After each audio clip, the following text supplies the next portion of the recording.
Sveiki, su jumis sveikinasi neįtikėtini faktai. Tikriausiai esate girdėję ne vieną istoriją apie keistus sutapimus. Kartais sutapimų būna tiek daug, jog viskas atrodo neįtikėtinai. 70-mečiai broliai dvyniai žuvo tame pačiame kelyje, tačiau skirtingose avarijose, kurias skyrė vos keletas valandų. Pirmasis dvynys žuvo Raehe miestelyje, Suomijoje.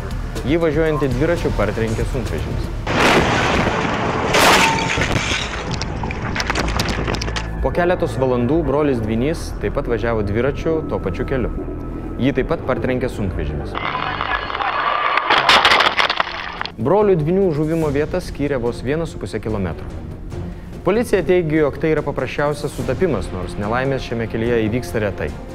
Pasak pareigūnų, nelabai tikėtina, kad antrasis brolis žinojo apie savo brolio žūtį, nes policija dar nebuvo informavusi artimųjų apie pirmąjį žuvusį dvynį.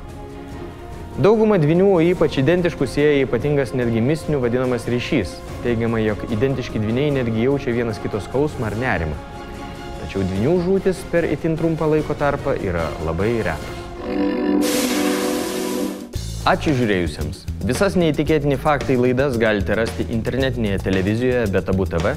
Taip pat kviečiame mus sekti Facebook puslapyje.